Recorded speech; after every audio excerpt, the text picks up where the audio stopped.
Guys ಇವತ್ತಿನ ವಿಡಿಯೋದಲ್ಲಿ second P U C result ಯಾವಾಗ ಬರ್ತದೆ ಅಂತ ನೋಡೋಣ. ಇಲ್ಲಿ ನೋಡ್ಬೋದು ನ್ಯೂಸ್ ಪೇಪರ್ನಲ್ಲಿ ಕೊಟ್ಟಿದ್ದಾರೆ, ಮೆನ್ಷನ್ ಮಾಡಿದ್ದಾರೆ ಏಪ್ರಿಲ್ 7ರಂದು ದ್ವಿತೀಯ ಪಿ ಯು ಸಿ ಫಲಿತಾಂಶ ಅಂತ ಮೇನ್ ಹೆಡ್ಲೈನ್ ಕೊಟ್ಟಿದ್ದಾರೆ. ಅದೇ ರೀತಿಯಾಗಿ ನೋಡೋದಾದರೆ ಬೆಂಗಳೂರು ಪ್ರಸ್ತುತ ಸಾಲಿನ ದ್ವಿತೀಯ ಪಿ ಯು ಸಿ ಪರೀಕ್ಷೆ 1ರ ಎಲ್ಲ ವಿಷಯಗಳ ಉತ್ತರ ಪತ್ರಿಕೆಗಳ ಮೌಲ್ಯಮಾಪನ ಕಾರ್ಯ ಬಹುತೇಕ ಪೂರ್ಣಗೊಂಡಿದ್ದು, ಅಂದರೆ ಬಹುತೇಕ ಪೂರ್ಣಗೊಂಡೈತಿ ಮೌಲ್ಯಮಾಪನ ಅಂತ ಹೇಳ್ತಾ ಇದ್ದಾರೆ.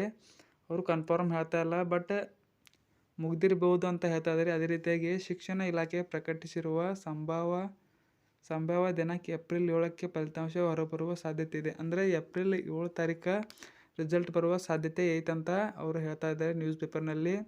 ಬಹುತೇಕ ಅಂತ ಹೇಳಿದ್ದಾರೆ, ಬಂದರೆ ಬರ್ಬೋದು, ಇಲ್ಲ ಅಂದರೆ ಏಪ್ರಿಲ್ ಸೆಕೆಂಡ್ ವೀಕ್ನಲ್ಲಿ ಖಂಡಿತವಾಗಿ ಬರ್ತೈತಿ. ಏಪ್ರಿಲ್ 7, 8, 9, 10 ತಾರೀಕು ಒಳಗಾಗಿ ಖಂಡಿತವಾಗಿ ರಿಸಲ್ಟನ್ನು ಸೆಕೆಂಡ್ ಪಿ ಯು ಸಿದ ಬಿಟ್ಟೇ ಬಿಡ್ತಾರೆ. ಅದೇ ರೀತಿಯಾಗಿ ಫಲಿತಾಂಶ ಹೊರಬರುವ ಸಾಧ್ಯತೆ ಇದೆ ಅಂತ ಕೊಟ್ಟಿದ್ದಾರೆ ನೋಡ್ಬೋದು.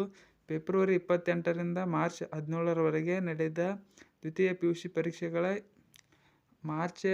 ಫೆಬ್ರವರಿ 28ರಿಂದ ಮಾರ್ಚ್ 19ಕ್ಕೆ ದ್ವಿತೀಯ ಪಿ ಯು ಸಿ ಎಕ್ಸಾಮ್ ನಡೆದವು ಅಂತ ಹೇಳ್ತಿದ್ದಾರೆ. ಅದೇ ರೀತಿಯಾಗಿ ಪರೀಕ್ಷೆಗಳು 7 ಲಕ್ಷಕ್ಕೂ ಹೆಚ್ಚು ವಿದ್ಯಾರ್ಥಿಗಳು ಬರೆದಿದ್ದು 7 ಲಕ್ಷ ಮಂದಿ ವಿದ್ಯಾರ್ಥಿಗಳು ಬರೆದಿದ್ದಾರೆ ಅಂತ ಹೇಳ್ತಾ ಇದ್ದಾರೆ. ಅದೇ ರೀತಿಯಾಗಿ ಮಾರ್ಚ್ 20ರಿಂದ ಮೌಲ್ಯಮಾಪನ ಆರಂಭವಾಗಿತ್ತು.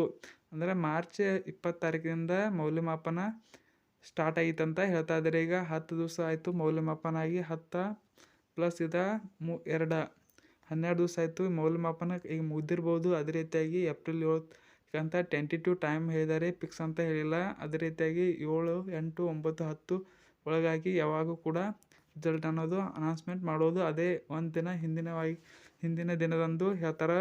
ರಿಸಲ್ಟ ನಾಳೆ ಬರ್ದೈತಂದರೆ ಹಿಂದಿನ ದಿನ ಶಿಕ್ಷಣ ಸಚಿವರು ಹೇಳ್ತಾರೆ ನಾಳೆ ರಿಸಲ್ಟ್ ಬರ್ತೈತೆ ಅಂತ ಹೇಳ್ತಾರೆ. ಬೆಳಗ್ಗೆ 11 ಗಂಟೆಗೆ ರಿಲೀಸ್ ಮಾಡ್ತಾರೆ, ಸಾಯಂಕಾಲ ನಿಮಗೆ ಹೇಳ್ತಾರೆ. ವಿಡಿಯೋ ಇಷ್ಟವಾದರೆ ಲೈಕ್ ಮಾಡಿ, ಶೇರ್ ಮಾಡಿ, ಕಮೆಂಟ್ ಮಾಡಿ ಅಂತ. ಮುಂದಿನ ಅಪ್ಡೇಟ್ಗಾಗಿ ಇನ್ನೂ ಸಬ್ಸ್ಕ್ರೈಬ್ ಮಾಡಿಲ್ಲ ನನ್ನ ಚಾನಲನ್ನು ಸಬ್ಸ್ಕ್ರೈಬ್ ಮಾಡ್ಕೊಂತ ಇವತ್ತಿನ ವಿಡಿಯೋ ಮುಗಿಸ್ತಾ ಇದ್ದೀನಿ. Thank you for watching.